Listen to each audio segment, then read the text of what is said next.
14 நாமங்களை பத்தி பார்த்து முடிக்க தேவன் நமக்கு உதவி செய்தார். அவன் இன்னைக்கு பிசாசு எப்படி எல்லாம் வேலை செய்வான், அவன் எப்படி எல்லாம் கிரியை செய்வான் ஒரு அளவுக்கு ஆண்டவர் நமக்கு என்ன பண்ணிட்டாரு, அவனை பத்தி சொல்லி கொடுத்துட்டாரு இல்லையா. சரி, இன்னைக்கு ஒரு புது டாபிக், பிசாசை பத்தி தான் புது டாபிக் எடுக்க போறோம். சரிங்களா? பிசாசின் கிரியைகள். டாபிக் என்ன தெரியுமா? பிசாசின் கிரியைகள் அப்படின்னு பார்க்க போறோம். டாபிக் போட்டுக்கிடுங்க, பிசாசின் கிரியைகள். இன்ட்ரோடக்ஷன்ல போட்டுக்கிடுங்க, பிசாசின் முக்கியமான 7 கிரியைகளை குறித்து பார்க்க போகிறோம். பிசாசின் முக்கியமான 7 கிரியைகளை குறித்து பார்க்க போகிறோம். சரி, ஓகே. இப்ப நான் உங்களை பார்த்து ஒரு கேள்வி கேட்கிறேன். கிரியை அப்படின்னா என்ன அர்த்தம்? கிரியை அப்படின்னா செயல், ரைட்? வேலை அப்படி சொல்லலாமா? செயல். நம்ம ஒரு காரியத்தை செய்யறோம் பார்த்தீங்களா, அதுதான் கிரியை. கிரியை தான் செயல். அப்ப கீழே போட்டுக்கிடுங்க, கிரியை என்றால் செயல். சரிங்களா? ஓகே. இன்ட்ரோடக்ஷன்ல 2 விஷயம் சொன்னேன். பிசாசின் முக்கியமான 7 கிரியைகளை குறித்து பார்க்க போகிறோம். கீழே போட்டுக்கிடுங்க, கிரியை என்றால் செயல். ஓகே, ஃபர்ஸ்ட் பாயிண்ட் நாம தியானிக்கலாம். இந்த உலகத்துல 3 விதமான செயல் உண்டு, 3 விதமான கிரியைகள் உண்டு. இந்த உலகத்துல 3 விதமான கிரியைகள் உண்டு. 3 பேர் கிரியை செய்யறாங்க இந்த உலகத்துல. சரிங்களா? ஃபர்ஸ்ட் யாரு கிரியை செய்யறானா? தேவன். தேவன் இந்த உலகத்துல கிரியை செய்யறாரா? நம்ம ஜெபம் பண்ணும்போது நம்ம ஜெபத்தை கேட்டு அற்புதம் செய்யறாரா? அப்ப தேவன் என்ன பண்றாரு? இந்த உலகத்துல கிரியை செய்கிறார்.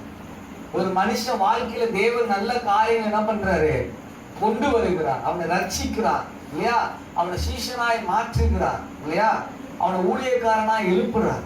அவன் ஒரு மனுஷனை நல்லவனா மாத்துறார். இதெல்லாம் யாருடைய செயல்? தேவனுடைய செயல். First point. சரிங்களா?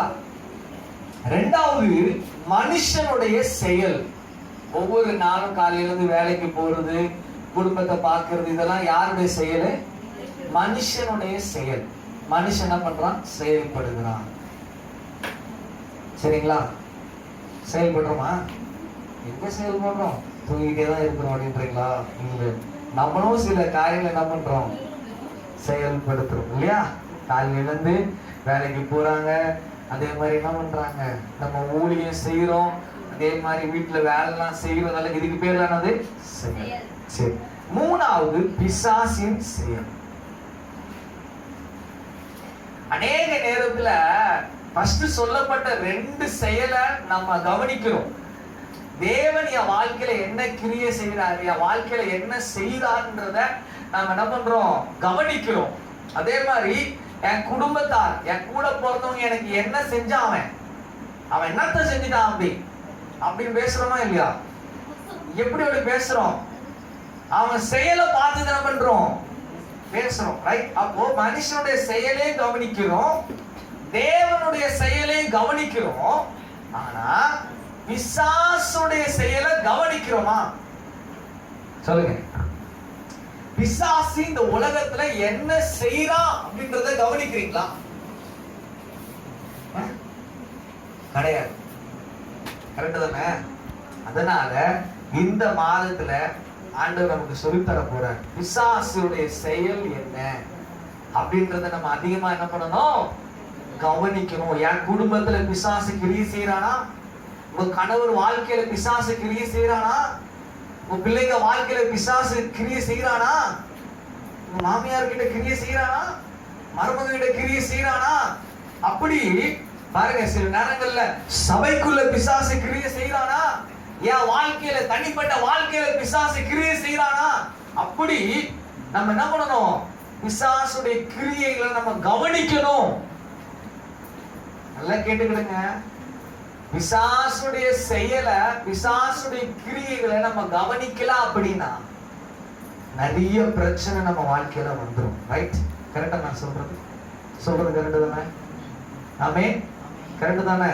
அதனால எப்படி நம்ம தேவன் எனக்கு என்ன செய்யறான்றத நம்ம எப்படி கவனிக்கிறோமோ அதே மாதிரி பிசாசு என்ன செய்யறான்றதையும் கவனிக்கணும். ஆமென். அதுதான் இன்னைக்கு நம்ம இந்த மாதத்துல பார்க்க போறோம். ரெண்டாவது பாயிண்ட், முதல் பாயிண்ட் நான் சொன்னேன் தேவனுடைய செயல், மனுஷனுடைய செயல், பிசாசுடைய செயல். ரெண்டாவது பாயிண்ட் பார்க்கலாம். இயேசு ஏன் இந்த உலகத்துக்கு வந்தார்? சரிங்களா? பாருங்க, வேத பண்டிதர்கள் சொல்றாங்க இயேசு இந்த உலகத்துக்கு வந்ததுக்கு 20 காரணம் இருக்காம். 20 முக்கியமான காரணங்கள் இருக்காம். சரி, நீங்க சொல்லுங்க, இயேசு ஏன் இந்த உலகத்துக்கு வந்தார்? ரட்சிக்க வந்தார். ஓகே. அப்புறம் தேவனோடு ஒரு உறவை ஏற்படுத்த வந்தார். ஓகே, நீங்க சொல்லுங்க சிஸ்டர், இயேசு ஏன் இந்த உலகத்துக்கு வந்தார்? பாவங்களை மன்னிக்க வந்தார். நீங்க சொல்லுங்க, ஏன் வந்தார்? பரிசுத்தமான ஒரு வாழ்க்கையை கொடுக்க வந்தார். சக்தி சார், இயேசு ஏன் இந்த உலகத்துக்கு வந்தார்? வேற ஏதாவது பாயிண்ட் சொல்லிட்டாங்க? நான் சொன்ன வேத பண்டிதர்கள் 20 காரணங்கள் நமக்கு ஆசீர்வாதத்தை கொடுக்க வந்தார். ஓகே, ஸ்வேதா சொல்லுவாங்க, இயேசு ஏன் இந்த உலகத்துக்கு?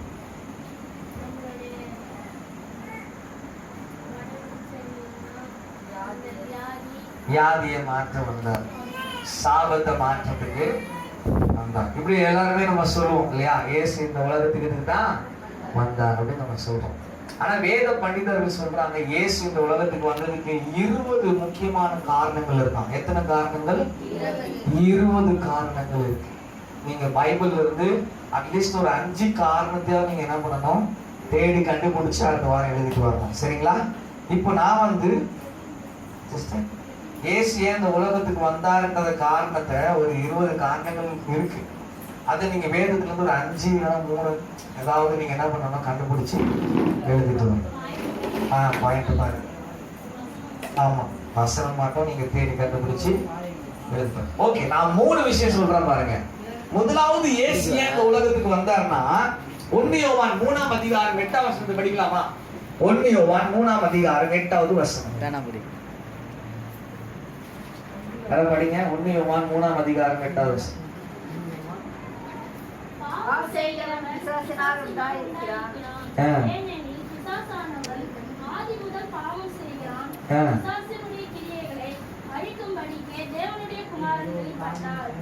பாத்தீங்களா?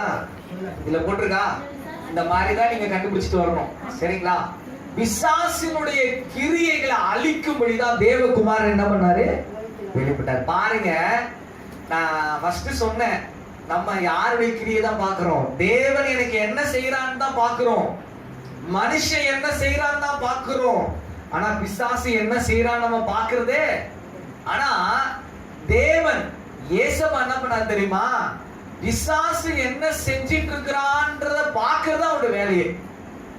ஆமென். அதனாலதான் பாருங்க, முதலாவது அவனுடைய கிரியைகளை அழிக்க இயேசு இந்த உலகத்துக்கு வந்தான். அவனுடைய திட்டங்களை என்ன பண்ணணும், அழிக்கணும். அவன் பிளான் என்ன பண்ணணும், உடைக்கணும். அப்ப முதலாவது அவன் செயல்படவே முடியாது. எத்தனை பேர் அதை விசுவாசிக்கிறீங்க? ஆமென். நீங்க அறிக்கை பண்ணணும், என் குடும்பத்துல, எங்க வாழ்க்கையில, எங்க சபையில பிசாசு என்ன பண்ண முடியாது, கிரியை செய்யவே முடியாது. ஏன்னா அவன் கிரியைகளை இயேசுப்பா சிலுவையில என்ன பண்ணிட்டாரு, அழிச்சிட்டாரு. சரிங்களா? ரெண்டாவது பிசாசு செய்யற காரியத்தை பாருங்க. ரெண்டாவது இயேசு ஏன் இந்த உலகத்துக்கு வந்தார்னா, கொலோசியர் 2ஆம் அதிகாரம் 15வது வசனத்துல வாசிங்க. கொலோசியர் 2ஆம் அதிகாரம் 15வது வசனம். இயேசு ஏன் இந்த உலகத்துக்கு வந்தார்?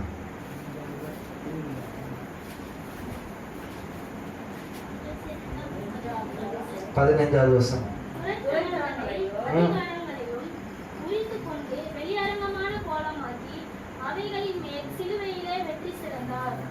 ரெண்டாவது இயேசு ஏன் இந்த உலகத்துக்கு வந்தார்னா, பிசாசினுடைய அதிகாரங்களை பிடுங்கும்படி வந்தார்.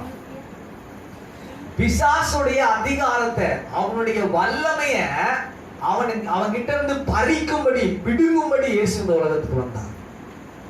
அப்ப என்ன போட்டிருக்கீங்க? அவனுடைய துரைத்தனங்களையும் அதிகாரங்களையும் உரிந்து கொண்டு சிலுவையில் என்ன பண்ணாரு? வெற்றி சிறந்தார். அப்போ இப்ப சொல்லுங்க, பிசாசுக்கு வல்லமை இருக்கா? பிசாசுக்கு அதிகாரம் இருக்கா? அந்த வசனம் என்ன போட்டிருக்கு? துரைத்தனங்களையும் அதிகாரங்களையும் உரிந்து கொண்டு சிலுவையின் மேல் என்ன பண்ணாரு? வெற்றி சிறந்தார். அப்போ பிசாசுக்கு அதிகாரமே இல்ல, பிசாசுக்கு வல்லமையே இல்ல. நல்லா கேளுங்க, ஒரு போலீஸ் டிராபிக் கான்ஸ்டபிள் இருக்காருன்னு வச்சுக்கோங்களேன். டிராபிக் போலீஸ் தெரியுமா எல்லாருக்குமே? ரோட்ல போகும்போது பாக்குறோம்ல. அவன் என்ன பண்ணிருப்பான்? அவனுக்கு ஒரு யூனிஃபார்ம் கொடுத்துருப்பாங்களா? அவன் கையில ஒரு லைட் கொடுத்துருப்பாங்க. சில இடங்கள்ல சிக்னல் இல்லைன்னா லைட் என்ன பண்ணிருப்பாங்க? கொடுத்துருப்பாங்க இல்லையா? அவன் ரெட் சிக்னல் போடுவான், ப்ளூ சிக்னல், கிரீன் சிக்னல் போடும். கிரீன் சிக்னல் போடணும், நம்ம போகணும் இல்லையா? ரெட் சிக்னல் போட்டா நிக்கணும். அப்படி நிக்கலன்னா என்ன ஆகும்? நிக்கலன்னா என்ன ஆகும்? இல்ல, ஸ்ட்ரைட்டா வந்து வண்டியை பூட்டி சாவி எடுத்துட்டு போயிடுவான். அடுத்து நம்ம என்ன கட்டணும்? ஃபைன் கட்டணும். அப்படி இல்லைன்னா எங்க போகணும்? ஜெயிலுக்கு போகணும். அதனால அவனை பார்த்தா நமக்கு என்ன வந்துருது? பயம் வந்துருது. சிக்னலை பார்த்து கூட நம்ம ஆட்கள் பயப்பட மாட்டான். அங்க கிராஸ் ஆகிற வண்டியை பார்த்து கூட என்ன பண்ண மாட்டான்? பயப்பட மாட்டான். ஆனா யாரை பார்த்து பயப்படுறான்? டிராபிக் போலீஸை பார்த்து என்ன பண்றான்? பயப்படுறான். ஏன் பயப்படுறான்னா அவங்க கிட்ட என்ன இருக்கு? அதிகாரம் இருக்கு. இருக்க, அதனால தான் பயப்படுறோம். சரி, அதே டிராபிக் போலீஸ் நைட்டு போய் ட்ரெஸ் எல்லாம் மாத்திடுறாரு, மாத்திட்டு வீட்டுல உட்கார்ந்து இருக்கிறாரு. அவரை பார்த்தா பயப்படுவீங்களா? ஏன் பயப்பட மாட்டீங்க? அப்போ அவருக்கு அந்த ட்ரெஸ் இருக்கு. அவர் எதுல இருக்கிறாரு? அதிகாரத்துல இருக்கிறாரு இல்லையா? அந்த டைம்ல பார்த்தா பயமா இருக்கு. ஆனா வீட்டுல பார்த்தா என்ன பண்ண மாட்டேங்க? பயம். இந்த ட்ரெஸ் போட போது மரியாதை போ. இப்ப என்ன பண்ண மாட்டோம்? உன்னை கண்டு நான் ஏன் பயப்படணும் அப்படின்னு சொல்ற மாதிரி இல்லையா?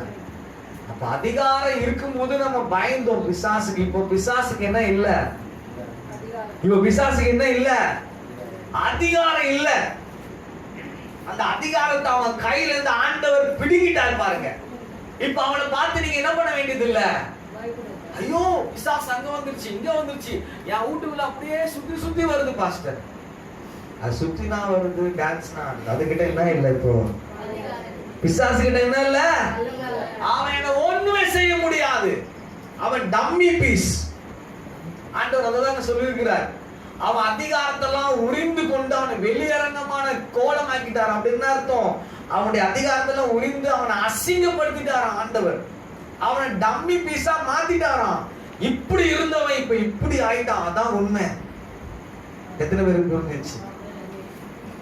சொல்லுங்க, இனி பிசாசு போயிடுங்களா? அவனுக்கு என்ன இல்ல? அதிகாரமே இல்ல, வல்லமே இல்ல அவனுக்கு.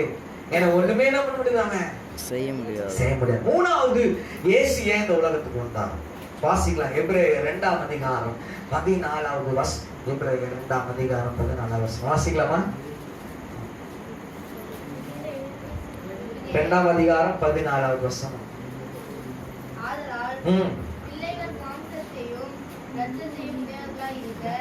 அவரும் அவர்களைப் போல மாம்சத்தையும் இரத்தத்தையும் மரணத்துக்கு அதிகாரியாகிய பிசாசானவரை தமது மரணத்தினாலே அழிக்கும்படிக்கும். மூணாவது என்ன பண்ணார்னா, மரணத்துக்கு அதிகாரியா இருக்கிற பிசாசு என்ன பண்ணிட்டாரு? அழிக்கும்படி வந்தான். மரணத்தை அழிக்கும்படி வந்தான். மரணத்துக்கு அதிகாரியா இருக்கிற பிசாசானவனை அழிக்கும்படி இயேசு இந்த உலகத்துக்கு வந்தான். மரணத்துக்கு அதிகாரியா இருக்கிற பிசாசை அழிக்கும்படி இயேசு இந்த உலகத்துக்கு வந்தார். போய்ட்டோம். ரைட், கரெக்டா? அப்படிதானே போட்டிருக்கு வசனம்? அப்படிதானே போட்டிருக்கு. மரணத்தை உலகத்துல கொண்டு வந்ததே பிசாசு தான். அந்த மரணத்தை அழிக்க தான் இயேசு இந்த உலகத்துக்கு என்ன பண்ணாரு? வந்தாரு. நல்லா கேளுங்க, மரணத்தை அழிச்சிட்டு நித்திய வாழ்க்கை நமக்கு என்ன பண்ணிருக்கிறாரு? ஏற்படுத்தி கொடுத்துட்டு போயிருக்கிறார். எத்தனை பேர் விசுவாசிக்கிறீங்க? அவரை விசுவாசிக்கிறவன் மரித்தாலும் பிழைப்பான், அவரை விசுவாசிக்கிறவன் என்றென்றைக்கும் பிழைப்பான். அப்படித்தானே பைபிள்ல இருக்கு. அப்போ நான் சொல்றேன், ஆண்டா நீங்க வேணா கொலேசியர்ல போய் படிச்சு பார்க்கும்போது கிறிஸ்துவுக்குள் மரிக்கிறவர்கள் அப்படின்னு இருக்கும். அப்ப நான் சொல்றேன், அவங்க நித்திரையா இருக்கிறாங்கன்னு பவுல் சொல்றாரு. நிறைய இடங்கள்ல பாத்தீங்கன்னா அந்த மரணத்துக்கு அன்னைக்கு கூட வரும்போதெல்லாம் பாத்தீங்கன்னா எங்க பாஸ்டர்ஸ்க்கு சொல்லி கொடுத்துருக்காங்க, மாலை வாங்கிட்டு போக மாட்டோம். நிறைய பேர் பார்ப்பாங்க, இவங்க என்ன பண்ண மாட்டாங்க, மாலை வாங்கிட்டு வரல. ஏன்னு அவங்க யோசிக்கலாம், நாங்க அவங்க மரிச்சு போல நம்புறோம். அவன் எப்படியா இருக்கிறான், நித்திரையா இருக்கிறான். ஒரு நாள் இயேசுநாதர் என்ன பண்ண போறாரு, எழுப்ப போறாரு. அவர் ஆரவாரத்தோடு எக்கால சத்தத்தோடு வானத்திலிருந்து இறங்கி வரும்போது மரித்தவர்கள் முதலாவது என்ன பண்ணுவாங்க, எழும்புவார். உயிரோடு இருக்கிற கிறிஸ்துவுக்குள் மரித்தவர்கள், அதான் ரொம்ப முக்கியம். கிறிஸ்துவுக்குள் மரித்தவர்கள் முதலாவது எழும்புவாங்க. இரண்டாவது உயிரோடு இருக்கிற நாமும் இன்னும் அவன் உயிரோட எழும்ப போறானா, அவன் மரித்தவங்க கிடையாது, செத்தவங்க கிடையாது, நித்திரையா இருக்கிறான். இதுதானே அவனுக்கு ஏன் மாலை போடணும்? லாஜிக் கரெக்டா இருக்கா? கரெக்டா இருக்கா? பவுல் எடுத்து சொல்வார், மத்தவங்க அழுகுற மாதிரி நீங்க அறிவில்லாமல் அழுகுறது எனக்கு கஷ்டமா இருக்கு. ஒண்ணு தேசம் நீங்க படிச்சிடலாமா வசனத்தை? இந்த சப்ஜெக்ட் இந்த டைம்ல தான் என்ன பண்ண முடியும், அது வரும்போது தான் சொல்ல முடியும். ஒண்ணு தேசம் நிக்கிறா 4ஆம் அதிகாரமா?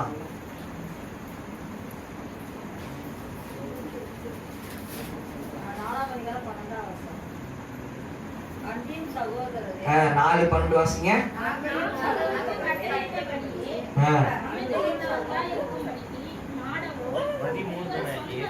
இல்ல 13, சாரி 4:13 வாசிங்க. அன்றியும் சகோதரரே, யாரு? அப்ப அங்க என்ன மரிச்சு போறவங்க நிமித்தமா போட்டிருக்கு, என்னன்னு போட்டிருக்கு? நித்திரை. என்னது? தூக்கம். வாசிங்க. அன்றியும் சகோதரரே, நித்திரை அடைந்தவர்கள் நிமித்தம் நீங்கள் நம்பிக்கை அற்றவர்களாய் மற்றவர்களை போல துக்கித்து அறிவில்லாதிருக்க.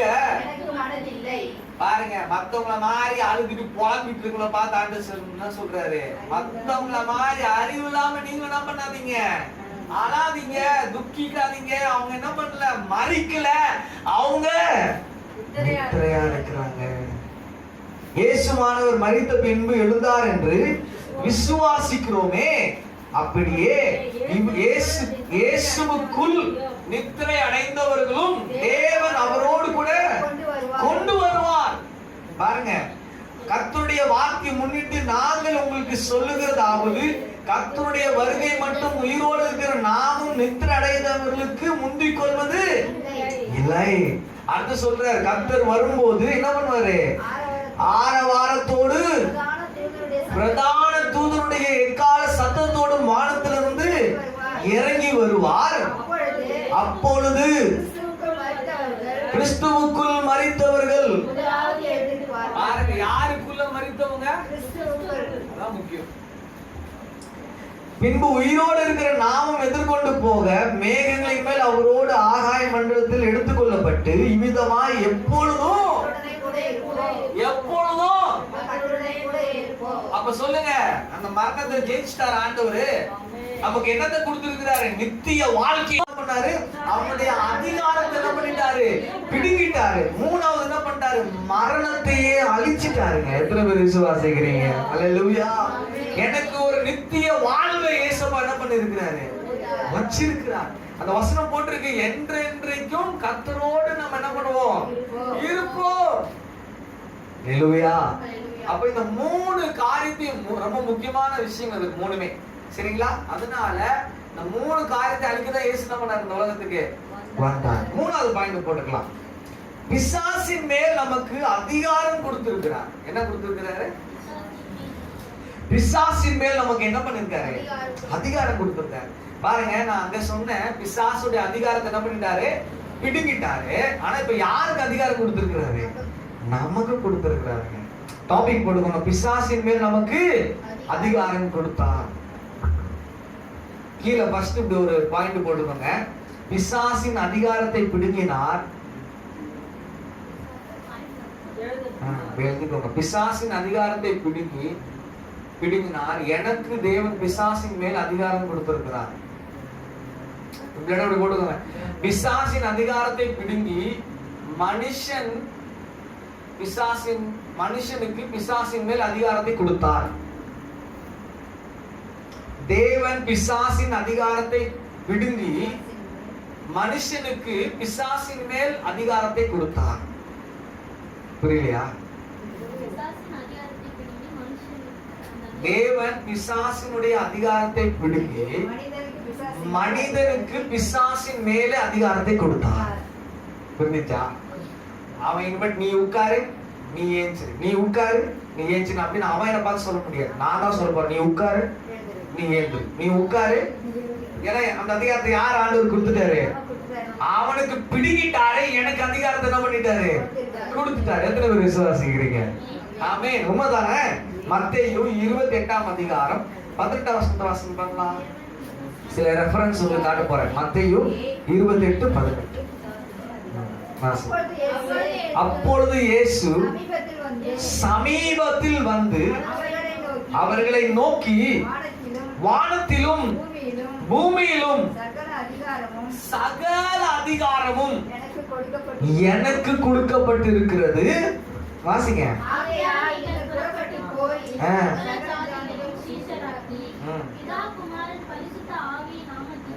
அவர்களுக்கு ஞானஸ்நானம் கொடுத்து நான் உங்களுக்கு கட்டளையிட்ட யாவையும் அவர்கள் கைக்கொள்ளும்படிக்கு அவர்களுக்கு உபதேசம் பண்ணுங்கள். இதோ உலகத்தின் முடிவு பரியந்தமும் சகல நாட்களிலும் நான் உங்களோடவே கூட இருக்கிறேன். பாருங்க, இயேசுவுக்கு வானத்திலும் பூமியில அதிகாரம் கொடுக்கப்பட்டிருக்கு. 2 அதிகாரம் இருக்கு அவருக்கு. ரைட்? வானத்திலயும் அதிகாரம் இருக்கு, பூமியில நம்ம இருக்கு அதிகாரம். அப்படிப்பட்ட ஆண்டவர் நம்ம கூட இருக்கிறார். ஆமென். அப்ப நமக்கு அதிகாரம் கொடுத்திருக்காரா? கொடுத்திருக்காரா? இப்ப நம்ம சொன்னா பிசாசு உட்காருவான், நம்ம சொன்னா பிசாசு என்ன பண்ணுவான்? ஏஞ்சி நில்லுனா நிற்பான். அந்த அதிகாரத்தை தேவன் நமக்கு தந்திருக்கிறார். இல்ல ரெஃபரன்ஸ் கொடுக்குறேன் கீழே. இல்ல ஃபர்ஸ்ட் பாயிண்ட் சும்மா சொன்னேன், அது ஓகே, அது பிரச்சனை இல்லை, அதை எழுதிக்கோங்க. நமக்கு தேவன் அதிகாரம் கொடுத்திருக்காரு இல்லையா? அதுல சில வசனத்தை மாத்த நான் சொல்ல விரும்புறேன். முதலாவது பாருங்க, மத்தேயு 28:18. சரிங்களா? ரெண்டாவது ஃபர்ஸ்ட் பாயிண்ட் இப்படி போட்டுக்கோங்க, வானத்திலும் பூமியிலும் எனக்கு அதிகாரம் இருக்கு. நீ பூலோகத்துல எதை கட்டுவியோ அது பரலோகத்துல கட்டப்படும். நீங்கள் பூலோகத்துல எதை கட்டவிழ்ப்பீங்க அது பரலோகத்துல கட்டவிழ்க்கப்படும். அப்போ நமக்கும் ஆண்டவர் வானத்திலும் பூமியிலும் அதிகாரம் கொடுத்திருக்கிறார். அப்படி போட்டுக்கோங்க, வானத்திலும் பூமியிலும் எனக்கு அதிகாரம் கொடுக்கப்பட்டிருக்கிறது அப்படின்னு போட்டுக்கோங்க. ஓகே. ரெண்டாவது மார்க் 16ஆம் அதிகாரம் 17ஆம் வசனத்தை வாசிங்க. மார்க் 16:17.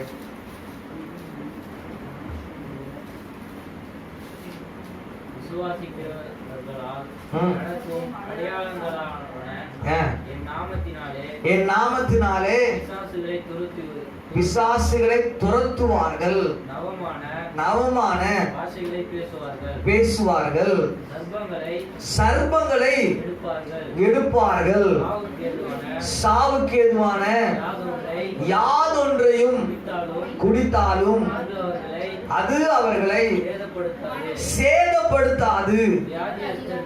வியாதியஸ்தர் மேல் கைகளை வைப்பார்கள், அப்பொழுது அவர்கள் சொஸ்தமாவார்கள் என்றார். பாருங்க, ரெண்டாவது நமக்கு தேவன் என்ன பண்ணிருக்கிறாரு? பிசாசின் மேல நமக்கு என்ன பண்ணிட்டாரு? கொடுத்துட்டாரா? சர்ப்பங்கள் என்ன பண்ண முடியும்? எடுக்க முடியும். தேள்கள் என்ன பண்ண முடியும்? மிதிக்க முடியும். சகல அதிகாரத்தை ஆண்டவர் நமக்கு என்ன பண்ணிருக்கிறாரு? கொடுத்திருக்கிறாரா இல்லையா? இதெல்லாம் இன்னைக்கா நீங்க யூஸ் பண்ணிருக்கீங்களா? சரி, மூணாவது பார்க்கலாம். 1 பேதுரு 5:9 வாசிக்கலாம். 1 பேதுரு 5:9 படிக்கலாமா? 5:9. விசுவாசத்திலே உறுதியாய் இருந்து அவனுக்கு எதிர்த்து நில்லுங்கள்.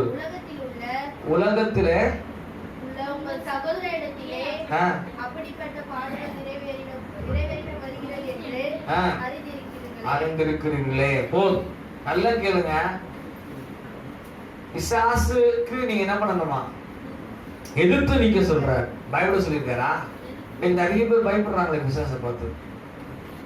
பைபிள் என்ன போட்டிருக்கு? பிசாசுக்கு அவன் வந்தா என்ன பண்ணுங்க? தைரியமா எதிர்த்து நில்லுங்க தானே போட்டிருக்கு, பைபிள் போட்டிருக்கா? ஏன் எதிர்த்து நிக்க சொல்றாரு? நமக்கு என்ன கொடுத்திருக்கிறாரு? அதிகாரம் கொடுத்திருக்கிறாரு. அந்த விசுவாசத்துல நம்ம உறுதியா இருக்கும்போது பிசாசு தைரியமா என்ன பண்ண முடியும்? எதிர்த்து என்ன நீ ஒண்ணுமே செய்ய முடியாது. ஏன்னா எனக்கு என்ன கொடுத்திருக்கிறாரு? அதிகாரம் கொடுத்திருக்கிறார். நம்ம அவனுக்கு எதிர்த்து நிக்க முடியும். சரிங்களா? சரி, யாக்கோபு 4ஆம் அதிகாரம் 7வது வசனத்தை படிக்கலாமா? யாக்கோபு 4ஆம் அதிகாரம் 7வது வசனம். ஆகையால் தேவனுக்கு கீழ்ப்படிந்திருங்கள், பிசாசுக்கு எதிர்த்து நில்லுங்கள், அப்பொழுது அவன் உங்களை விட்டு ஓடிப்போவான். அப்போ தேவனுக்கு கீழ்ப்படிஞ்சாதான் பிசாசுக்கு எதிர்த்து நிக்க முடியும். அப்போ நமக்கு பிசாசு எங்க செக் வச்சிருக்கானா, நம்ம ஆட்களால என்ன பண்ண முடியாது? சுத்தி போட்டாலும் கீழ்ப்படிய முடியாது. கீழ்ப்படிதல என்ன பண்ணாது? வருமா? சொல்லுங்க. கீழ்ப்படிதல் வர்றது ரொம்ப ரொம்ப கஷ்டமா இருக்கு. ஆண்டவர் எங்க செக் வச்சிருக்காரு பாருங்க. தேவனுக்கு கீழ்ப்படிந்தவங்க பிசாசுக்கு. அப்போ தேவனுக்கு கீழ்ப்படுகிற மனுஷனுக்குள்ளதான் தேவன் கொடுத்திருக்கிற அதிகாரங்கள் ஆபரேட் ஆகும். இந்த ஃபேன் இருக்குன்னா இது சுத்துது அப்படின்னா கரண்ட் வேணும், அதனாலதான் சுத்துது. ரைட்? கரெக்டா? மாதிரி எனக்குள்ள அதிகாரம் இருக்கு, ஆனா அது வேலை செய்யணும் அப்படின்னா எனக்குள்ள என்ன இருக்கணும்? கீழ்ப்படிதல் இருக்கணும், எனக்குள்ள விசுவாசம் இருக்கணும். நான் தேவனை கீழ்ப்படியும் போது நான் சொல்றேன், பிசாசு என்ன கண்டா என்ன பண்ணுவான்? பயப்படுவாங்க. இல்லையா? நம்ம ஆட்கள் தேவனுக்கு கீழ்ப்படியதே கிடையாது, ஆனா பிசாசு போட்ட போயிடுறது. பிசாசு ஒரு முறை சொல்லிச்சு ஒரு ஆளை பத்தி, உன்னையும் தெரியும் அப்பாவையும் தெரியும் சொல்லிடுச்சு. ஒரு இடத்துல, நிறைய இடத்துல பிசாசு ஓட்டம் போகும்போது நிறைய சாட்சியை நான் கேள்விப்பட்டிருக்கிறேன். அவங்களை குற்றப்படுத்தி என்ன பண்ணிரும்? நீயே கீழ்படிய மாட்டற, என்ன வந்து போன்ற அப்படின்னு அது மாதிரிலாம் பேசிடும். அதனால தேவனுக்கு நம்ம கீழ்ப்படியும் போதுதான், தேவன் நம்ம விசுவாசிக்கும் போதுதான் பிசாசு நம்மளை கண்டா என்ன பண்ணுவான்? எப்படா ஓடி போயிடுவான். எத்தனை பேர் விசுவாசம்? ஹல்லேலூயா. அப்போ இன்னைக்கு 3 காரியங்கள் நம்ம பார்த்துருக்கோம். தொடர்ந்து நம்ம அடுத்த வாரத்துல நான் இன்னைக்கு ஒரு இன்ட்ரடக்ஷன் தான் உங்களுக்கு கொடுத்துருக்கேன். சரிங்களா? பிசாசின் கிரியைகளை பத்தி ஒரு அறிமுகம் தான் நான் உங்களுக்கு கொடுத்துருக்கிறேன். 3 விஷயம் சொன்னேன். முதலாவது 3 விதமான செயல்கள் உண்டு. 2வது இயேசு இந்த உலகத்துக்கு வந்தார்னா பிசாசுடைய 3 முக்கியமான கிரியைகள் என்ன பண்ணாரு? முதலாவது அவனுடைய கிரியைகள் என்ன பண்ணாரு? அழிச்சாரு. அவனுடைய அதிகாரங்களை பிடுங்கினாரு. மரணத்துக்கு அதிகாரியா இருக்கிற பிசாசு என்ன பண்ணிட்டாரு? அழிச்சிட்டாரு. அழிக்க போறாருல, அழிச்சிட்டாரு. சரிங்களா? 3வது என்ன பண்ணிருக்காருன்னா, பிசாசு டம்மி பீஸா ஆக்கிட்டாரு. 3வது நம்மள எப்படி மாத்திட்டாரு? பவரா மாத்திட்டாரு.